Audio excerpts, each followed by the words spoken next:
Hello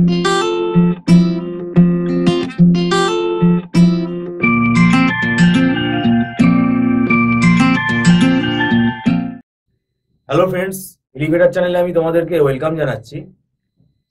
তোমরা যারা MAKAUT ইউনিভার্সিটিতে এমসিএ পড়ছো, এমসিএর যে সিলেবাসটা তোমরা সবাই জানো, এখন 2 বছরের কোর্স হয়ে গেছে।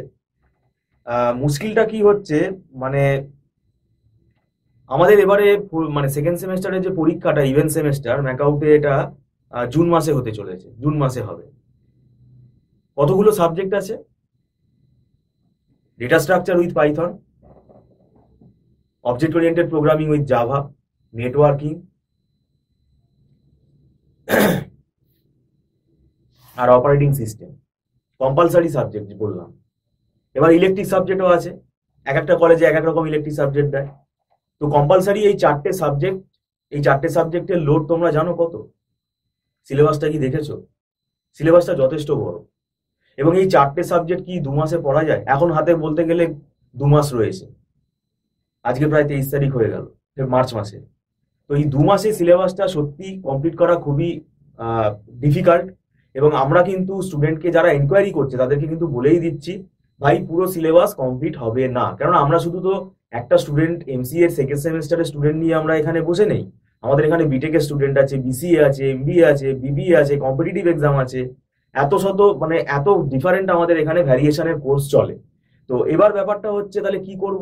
কিছু করার নেই। প্রথম কথা হচ্ছে, আমরা এটাও বলছি না যে কাউকে যে তোমরা টিচার নাও, টিচারের দরকার তোমাদের, সেটা পড়বে কি পড়বে না সেটা তোমাদের ব্যক্তিগত ব্যাপার। তোমরা আদৌ টিচার নেবে কি নেবে না সেটা আমার বলার কোনো রাইট নেই। যদি কারুর ব্যক্তিগতভাবে পড়তে গিয়ে দেখা যাচ্ছে যে না আমি বুঝতে পারছি না, তাহলে সে তার ব্যক্তিগত চয়েসে সে তার টিচার সে নিতেই পারে। সেটা আমি বলবো না যে আমাদের কাছেই আসতে হবে।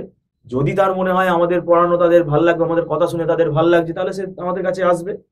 এবার ব্যাপারটা হচ্ছে, আমাদের দীর্ঘদিনের ম্যাকআউট ইউনিভার্সিটির এমসিএ আমরা পড়াচ্ছি, আমাদের একটা অভিজ্ঞতা আছে, আমাদের অনেক হ্যান্ড রিটেন নোটস আছে। কারণ একটা ডেটা স্ট্রাকচারে 3-4খানা বই আছে, অপারেটিং সিস্টেমের 2টো বই, 3টে বই আছে। তুমি কি সব বই কিনবে? আর একটা বইয়ের ভেতরে সব টপিক ভালো থাকে না, সেটা আমরা জানি, আমরা বুঝি। তার জন্য আমাদের টিম আছে, আমরা সেই নোটস গুলো তৈরি করি বিভিন্ন বই দেখে। অপারেটিং সিস্টেমের 2টো বই লাগে, 2টো বই ফলো করতে হয়। একটা বইয়ের ভেতর সব তুমি ভালো পাবে না। এবং এই যে আমাদের নোটসটা রয়েছে, এইটা আমরা কি করি, যতটা পারি আমরা কভার আপ করার চেষ্টা করি, কারণ আমাদের একটা ওয়েল ফরম্যাট রয়েছে। আবারও বলছি, 100% সিলেবাস কিন্তু কমপ্লিট করার খুব ডিফিকাল্ট। 100% সিলেবাস কমপ্লিট করে দেবো সেটা আমি বলে দিতেই পারি, ঠিক আছে? সেই মিথ্যে কথাটা আমরা বলি না। আমরা স্টুডেন্টকে আগেই বলে দিই, ভাই পুরো কমপ্লিট হবে না, দেরি করে তোমরা এসছো অনেক। আমাদের তো মার্চ মাস থেকে ক্লাস স্টার্ট হয়েই গেছে, তাদের তো অনেকটা এগিয়ে গেল। কিন্তু এখন যারা জয়েন করবে তাদেরকে কি করতে হবে, তাদেরকে রেকর্ডিং নিতে হবে। মার্চ মাসে রেকর্ডিংটা তারা পেয়ে যাবে।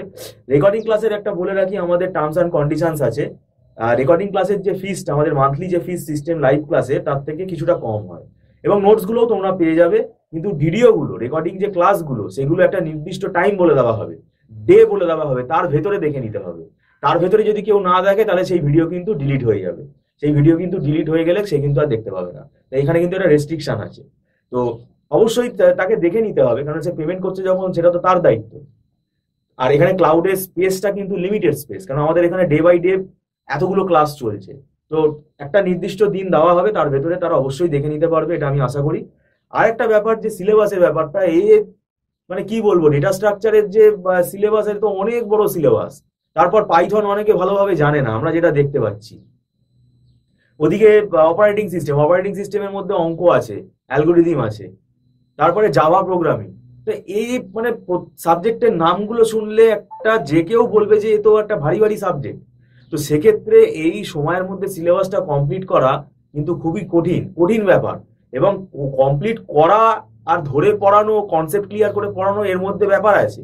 আমরা কিন্তু সেই কারণেই বলি যে ভাই, আমরা এটা পরিষ্কার বলছি, পুরো 100% সিলেবাস কমপ্লিট হবে না। কিছু করার নেই। মানে এখন আমি বলবো তোমাদের, তাহলে এখন তোমাদের যে স্ট্র্যাটেজি নিতে হবে, সামনের বছর তোমাদের এই যে পরীক্ষার যে শিডিউল, এটাই থাকবে না, এর থেকে আরো তোমরা সময় কম পাবে, সেটা কেউ হাত গুনে বলতে পারবে না। তো এখন যেটা স্ট্র্যাটেজি নিতে হবে, সেটা আমাদের কাছে তোমরা পড়ো চাই না পড়ো, ভাই তোমার একটা সেমেস্টারের পড়া আগে পড়ে নিতে হবে। অন্তত একটা থেকে দুটো সাবজেক্ট তোমার আগের সেমেস্টারে পড়ে নিতে হবে। মানে তুমি যখন ফার্স্ট সেমেস্টারে পড়ছো, তোমাকে সেকেন্ড সেমেস্টারের অন্তত দুটো সাবজেক্টের পড়া প্যারালালি কিন্তু পড়ে রাখতে হবে, এছাড়া উপায় নেই। কারণ এই এতগুলো সাবজেক্ট তুমি 2 মাস, 2.5 মাস, 3 মাসে কমপ্লিট করা কিন্তু ডিফিকাল্ট। এবং আমার যেটা মনে হয় ব্যক্তিগতভাবে, যে বছরে ধরতে গেলে তাহলে 3টে সেমেস্টার হয়ে যাচ্ছে। তো এটা তো এত কম সময় হলে তো এটা সত্যিকারের আমাদের যে সিলেবাসের লোড, এটা স্টুডেন্টদের পক্ষেও খুব ডিফিকাল্ট। এবং যারা কলেজে পড়াবেন তাদেরও কিন্তু একটা নির্দিষ্ট মানে টাইমটা খুবই কম সময়, তার ভেতরে তাদেরও পড়াতে অসুবিধা হবে। সেই কারণেই বলছি সব থেকে ব্যাপারটা ইম্পর্টেন্ট হলো টিচারের কাছে যাও চাই না যাও, সেটা আমরা সেই বিতর্কে যাচ্ছি না। তাই তুমি নিজে পড়াটা শুরু করো। তুমি কি নিজে পড়া শুরু করেছো, না তুমি এখনো ওয়েট করছো? তো সেটাই আমি বলছি যে নিজে পড়াটা শুরু করো। যদি মনে হয় বুঝতে অসুবিধা হচ্ছে, তখন তুমি তোমার পছন্দ মতো কোনো টিচারের অবশ্যই তুমি হেল্প নিতে পারবে, কারণ টিচার যারা রয়েছেন তারা স্টুডেন্টকে হেল্প করার জন্যই রয়েছে, আমাদেরকেও টিচার নিতে হয়েছে। যাই হোক, ভিডিওটা সম্পূর্ণ দেখার জন্য আমি তোমাদেরকে ধন্যবাদ জানাচ্ছি। Thank you so much.